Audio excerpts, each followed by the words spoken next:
Hello, developers, and welcome to the PHP Architect Community Corner, where we have conversations with members of the web development community.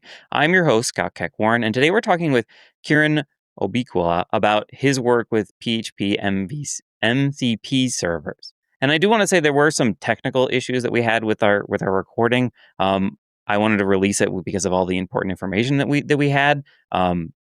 So I apologize for any sort of technical issue that you may have, but here's the interview. Kyrian Obikwelu is a backend developer at Astaro and an open source builder with a fast-growing footprint in the PHP ecosystem. He's the creator of projects like Transformer PHP, which brings modern AI and machine learning models into PHP, Whisper PHP, ChromeDB PHP, Jira PHP, and the PHP MCP suite. Tools that have collectively powered over 100,000 downloads worldwide. He's also part of the ongoing collaboration between the PHP Foundation, Symfony, and Anthropic to build the official PHP MCP SDK. Beyond code, Kyrian is passionate about teaching and community. He's co-founder of STEM Nova NG, a STEM education initiative in southeastern Nigeria, and Fortis Labs, a virtual science lab that won global recognition at Stanford University's Longevity Design Challenge. At his core, Kyrian sees himself as a curious builder who's constantly asking, what if PHP could do this too? His work focuses on pushing PHP beyond its traditional boundaries into areas like AI, developer tooling, and new workflows. Thank you so much for finding some time to talk to us. You seem super busy with all of that stuff going on. Yeah, thank you so much for having me, Scott. So a quick bit. You call it Jira.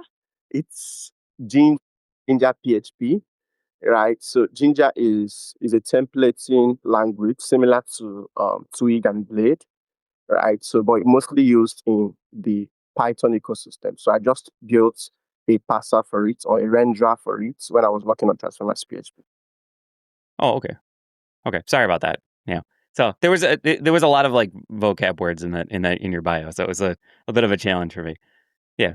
So you've kind of come into my like, I don't know, like window, I guess, in the last couple of months because you've been doing a lot of stuff with MCP and PHP. And can you kind of talk like just to those of our listeners who don't know what an MCP server is? Can you kind of talk to us about what that is and what kind of solution that provides? Yeah. So MCP stands for Model Context Protocol, right? I'm not going to go into the textbook definition because if you search up MCP, you're going to see a lot of articles, but it's an open standard proposed by Anthropic that defines a standard on how to connect AI applications to external services. So a very simple way to understand this is it's a standard for before MCP came out, we could always, allow LLMs, that is large language models, to connect to external services. But then, before then, to connect it, you have to use things like tools and then define custom functions. And for example, OpenAI has their own way of defining their tools. Anthropic has their own way of defining their tools. Claude, if you are using Cursor, there are different LLM applications. And yes, you can define tools, but there is no way for the end user to provide these tools easily. So you have to wait for Cursor to, maybe provide an integration to Figma or an integration to Slack or an integration to your Google Drive, right? So Anthropic came up with the model context protocol. It's that standard that defines, there is an LLM client that wants to connect to an external service. An external service can be just resources, it can be static data, it can be to perform an action, right? So it's an interface. Once you build your service or you expose your application, so in most cases, the people that are going to benefit from the MCP protocol are people who have services. So you have a service, you have an existing service. Of course, you can build something new, but you have an existing service and you want to expose it no longer to humans in this case, but to LLMs. Of course, we have APIs, and for some people, MCP sounds like a wrapper around APIs because, of course, APIs expose your application to external, anyone can interact with your APIs. But then one cool thing about, the MCP standard is it's well defined. It's backed by the JSON schema. So, for example, you have a tool and you define exactly these are the inputs. This is the shape of the data for the inputs, the description, every other information, including annotations on what is expected. And with the latest version of this protocol, you can also define the shape of the output. So you take all this information and you can give it to any client, any large language model client that implements the MCP client can interact with any application that implements the MCP server interface. So that standard, it bridges that gap we have with external services and tools, right? So I'll give you some examples of very realistic use cases. So let's say, I mean, we see currently uh, people interacting with Slack, right? So let's say you want maybe you are let's use a very specific example. I have Claude desktop, and I use Claude desktop to interact with the Anthropic model. And you are chatting with the model, you would like to send some messages to a Slack channel. If Anthropic doesn't have an integration with Slack, there is no way to do that, right? But if Slack has an MCP server, it's as simple as just plugging in the details of the MCP server, and you can easily just send information to your Slack. Now, that's for Slack. And an example of, let's say, an application you are building, say you are building a flight booking application, right? And you want people to be able to maybe see available flights or, if possible, book flights with LLMs, right? You expose some parts of your applications for LLMs to interact with through the MCP standard. And it's as simple as that. I don't know if that's not justice to, I try not to give any textbook definition in this case. Yeah. Yeah. No, and I think it's like it's a really interesting like building block in the whole large language model like piece, because it is like that external access that like um our like, so like, Claude might need to reach out and get some data from like our database or whatever, and that's like a cool like way for it to like easily do that. So you have a couple projects that you've worked on that are like involving AI, and one of them is like this PHP. Oh, I lost this thing. Let me find it again. Official PHP SDK for MCP, which again is in a lot of like acronyms. But can you talk to us a little bit about like how that kind of have started out? All right. Yeah, sure. So when I started out building, because I started out building my own set of components for the MCP protocol. So as at that time, there were many people had their attempts at trying to build an SDK for PHP. So when Anthropic launched, there were some official SDKs. I know TypeScript was there. I saw some C Sharp. I saw for Java. So there were some official SDKs, but PHP didn't have any official ones. So many people had their try at it. I did mine because the ones I saw then, um, the interface wasn't something I wanted. Something I'm more of. I love modern PHP, right? I'm very passionate about PHP. If you don't know, but I love modern PHP much more than the older version of PHP. Even though I've been doing PHP for over 6 years now, but I prefer the modern API. The whole fluent and the API that relies on the new features of PHP. And most of those I saw then did not satisfy the criteria I had, so I decided to build one. Right? I took some inspiration from the existing components and then built mine, and it turned out people loved it, right? Some of the key features of the version I built, or one of the key things that made it stand out, at least for me and for most of the people using it, was there was a lot of um, steps that were taken care of behind the scenes. So I don't want to call it magic, but there were a lot of things happening behind the scenes to make it easy to use it. So in most cases, for example, I noticed that not all PHP developers are familiar with the whole JSON schema standard, right? So I don't want to force users to have to go learn that in order to expose their applications to LLMs. So I wanted something that will feel simple, something that feels easy, something that you just write PHP as you used to write PHP, and that's all you have to do. So I built that, put it out there, and a couple of people liked it. It relied on PHP attributes. It relied a lot on reflection to do a lot of things behind the scenes. So people loved it, people started using it. There were other packages, and at some point it felt like we now have the same concept, but then many people doing it. So earlier this, I don't know when exactly. Some people started speaking up around the need for one official SDK. That disjoint in the community doesn't look good for the PHP community. So some people started bringing up that conversation. I also chimed in, yeah, it would be nice to have a standard. And then sometime actually last 3 months or so, I got an email from the PHP Foundation. So they sent email to a couple other maintainers within the maintainers that had packages that had usages around the ecosystem. So they sent to me, they sent to Logiscape. I don't know its real name for you, but it's Logiscape. It's of Logiscape and Nylon. And then right about that time, Symphony was launching their AI initiative. So the AI initiative is the initiative to build a lot of components around AI for PHP. So not just MCP. A lot of components to do a lot of stuff in the AI aspect using PHP. So since they launched that initiative, they were also included in the conversation. So with Anthropic and then the people that really spearheaded this whole movement were the PHP Foundation through the creative director, Roman Prosinki, with that it would be better if Symfony handles, the whole process of unionizing the whole other packages. Because Symfony has a good team, Symfony has the reputation of building wonderful packages. So, honestly, I was not so happy about that because I don't want to sound selfish, but everybody wants theirs to be the official one, right? But then Roman did something very wonderful.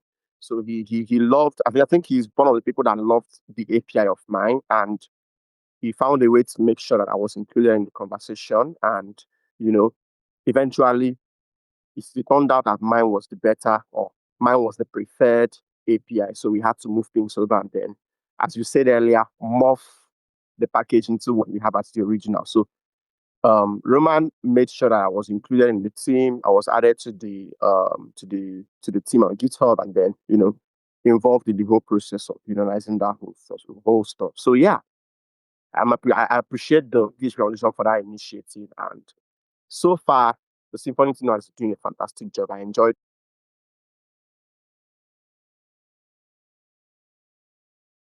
Should have tagged the first release of that official MCP SDK. Yeah, and so there's like a lot to unpack in that answer. So can we take a little step back?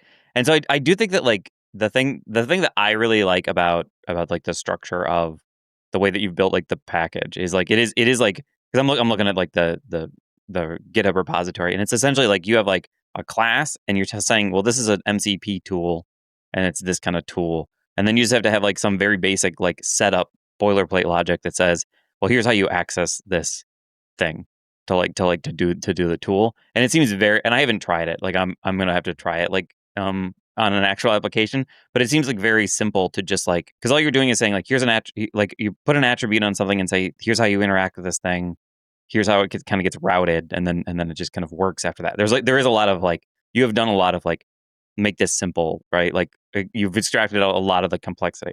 Yeah, for me that was the goal, right? Make it super easy. MCP on its own, it's a very thorough protocol, and trying to fit all those rules into something it can get complicated very very quickly, right? So my goal was to make it as simple as just, for example, the JSON schema is extracted from a couple things. For example, the PHP definition. So you define the variable as a string or as an integer or as a boolean, and everything happens behind the scenes to convert it to JSON schema. It uses the PHP types. It uses doc blocks, which is something we are used to in PHP. It uses PHP types, doc blocks, and then attributes, which are things that feel normal to you, PHP developers. And for me, that was the ultimate goal. All the decisions I made, while trying to design the API was, how can we make it just write a PHP class, just write a function, basically write a function, and that becomes a tool for an MCP client. It's as simple as that. Yeah, and I think like one of the things that I've really found fascinating about especially modern PHP is just like how quickly you can just be like, I need this thing, and then like an attribute will solve that problem, right? It's like attributes are so good at like just like going like, here's a thing you need to know about, and it's just like so I don't know, like to me I'm sure the implementation is always like a challenge, But from like as like a consumer of like people who make attributes, it's just so simple to just be like attribute, and then like deprecation is my favorite one now, where I can just say, well, this is deprecated, and then just throw that on there, and it just works like perfectly out of the box. Yeah. Yeah, for me, when I rank new things that came into PHP, I put attributes really high because they solve. So I have a C sharp background. I've worked with C sharp in the past. So I was so excited when I heard about, attributes coming to PHP. You just annotate a method or a function or a variable, and then some things can happen behind the scenes. It's really powerful, right? As you mentioned, a lot of things that happen behind the scenes might not be so neat. They might not be so easy, but then in terms of usage, it makes things really easy. Just append an attribute and you attach a lot of features to maybe a function or a class. You can use it on function level, class level, property level. So yeah, it's an exciting stuff for PHP, and I feel like we've not even scratched the surface or the surface of what we can do with attributes just yet. Yeah, yeah, I think so. And especially like 8.5 is adding like more officially supported attributes, which are really nice too. So like there's all sorts of cool stuff they're doing there. So like what is like the basic process? Like I already have a website and I want to make it MCP aware, I guess is the term. And so like what like I install the composer package and then I set up all my pieces, and then is it essentially just live to the internet and anyone can access it, or do you have to do something extra to get people access to it? So in the MCP specification, one of the most important aspects, besides the whole tools, resources, and prompts, is the transport layer. And I think that's the major thing that determines how you deploy your MCP server. So as per specification, there are two transports, the standard input and output transports, and then the HTTP transport. So in the SDIO transport, it's more like you are running the server locally. So that means you need PS. So I mean, because when we're talking about MCP, we're talking about both the people building and then the users. So if you are building an MCP server, it's very easy. You install the package, you the guide is there, you create the server, choose the transport you are going to use, and then you start listening on the transport and you are good to go.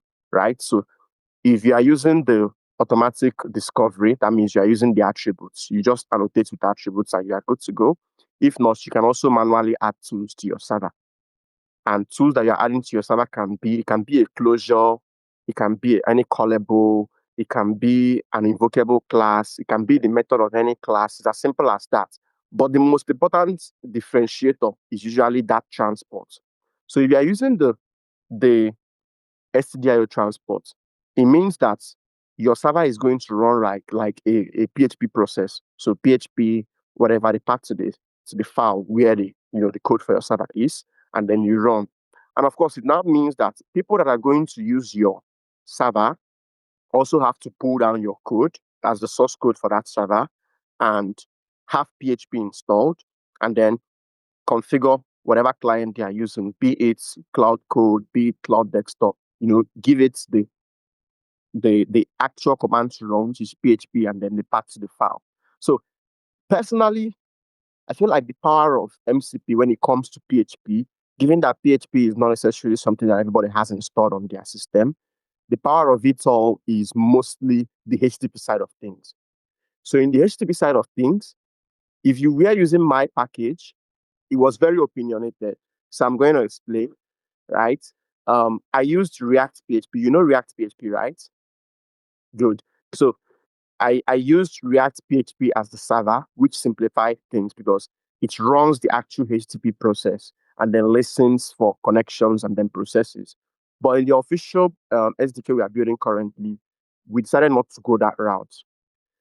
So the route we are going now, we are relying on the PSR standards.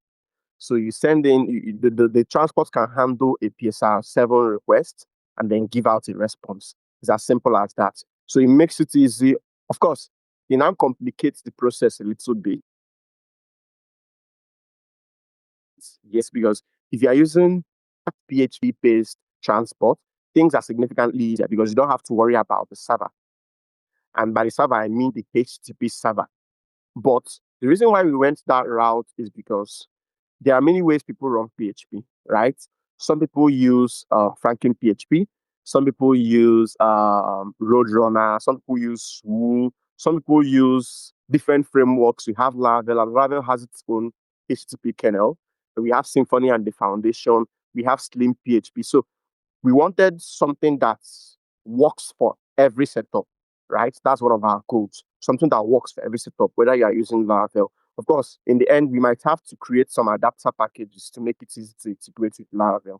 But at the moment, it's as simple as if you are going the HTTP route, you install the package, you create your server, you write the functions or the classes that have to be your tools or resources and annotate them with the attributes. And then you create the transports and process the request that comes in terms of PHP requests and then emit the response. So it sounds like a lot now that I'm explaining it, but believe me, believe me, it's going to be very simple, right? It's a very straightforward process. Once you get the hang of it, and the beauty is that that configuration, that whole configuration of setting up the transport is something you do once, right? So once you are done with the whole setting up, it's just as easy as adding the MCP2 attributes to any function in your code base, and it automatically becomes a tool for MCP plugins. Yeah. Okay. Well, that's really interesting. So then like so you might not like necessarily install it, like it might be like its own like repository within your environment, right? Like so it might not necessarily share the entirety of your like Laravel code base, because it sounds like it's not like the Laravel routing does not quite work here. Is that what you're saying? Like there's still a piece missing there, but I understand this is still, I mean, there's work to be done always, right, in software. So Currently, it works with the Laravel routing, right? That the major challenge, part of what delayed the official release, is in getting it to work with everyone. So it works with the Laravel kernel, it works with the Symfony kernel, it works with Slim PHP, it works with CodeIgniter, any framework, and then of course if you are using vanilla PHP, it works with them all. It's just that there are extra configuration steps. So what we can now do to make it easier in the future is to have adapter packages that make it easy to just integrate into these frameworks. But the core of it is simple. Okay, for example, if you're using Laravel, it's very simple. The typical controller you have in Laravel, you instantiate your server and listen to this transport, and you are good to go. It's as simple as that. So you just have a normal Laravel route. Inside the controller, that's where you put the whole server code and then process the information, and you are good to go. It takes care of routing to the correct handler and stuff like that. So yeah, it works with almost all the provided there is a way to obtain, and that's why I love the PSRs. I think that's one of the best things that have happened to PHP, because it standardizes how things are handed around PHP applications. So the PSRs for server request interface and server response interface, provided your framework supports that, it's good to go. If you're not using any framework, you can bring in any PSR 7 implementation like Nylon PSR 7, and you are good to go, right? So it's not necessarily an issue. Every app builds up technical debt over time. It's the unfortunate price that we pay for shipping new features and moving fast. When we build up too much of it, though, it can start to impact how we work. Team velocity suffers, bugs become more frequent and take longer to fix, and everyone starts to get a little bit frustrated. The key to managing debt is to measure it. A credit score can help you understand how well you're managing your debt, and now there's a credit score for technical debt. Go to phpscore.com to get a free technical debt score and monitoring for all of your PHP applications today. Head over to phpscore.com and get control over your technical debt. is there anything that you'd like to direct our listeners to today? Obviously, like the PHP Foundation, hopefully is going to give you some like funding to help work on this. But is there anything else that like you want to direct our listeners to, like your LinkedIn or your Twitter or anything like that? Yeah, you can check me out at Code with Kyrian on Twitter and on GitHub. Besides PHP and CP, I'm also working on some other fantastic projects like Transformers PHP. And if you notice, most of my projects are mostly projects that push PHP outside the regular boundaries of PHP. The Transformers is for running machine learning models natively in PHP. And then Whisper PHP is about running speech to text, that is ASR in PHP. and so many others. So you can go check them out, experiment, try out new things. I'm always excited to get feedback on those packages. I understand that not something a lot of the PHP community use, but it's also a field you can explore. So this is me encouraging people to, you know, push boundaries in PHP, step outside PHP. We have native PHP doing wonderful work. And I think we can also get more people to go in that direction. So yeah. Yeah. And I do have to say thank you again for like everything that you're doing for the community. This is like, I think this is a huge step forward for this area. So I'm really interested in trying it out for some of my side projects. So thank you again for your time today. Okay, thank you so much, Scott. I enjoyed my time here. I have to say another heartfelt thank you to Kyrian for all of his time, as well as for yours for listening today. If you're not already a subscriber, make sure you subscribe with whatever your preferred method is, and leave us a rating and a comment if at all possible, and make sure you have the downloads turned on, the automatic downloads turned on, as that does help other people find us. Maybe share this post with a coworker as well. This podcast is available both in an audio version on the PHP Architect website, as well as a video version on our YouTube channel. This is Scott Keck Warren for the PHP Architect Community Corner signing off, and reminding you, keep listening, keep coding, and keep reading.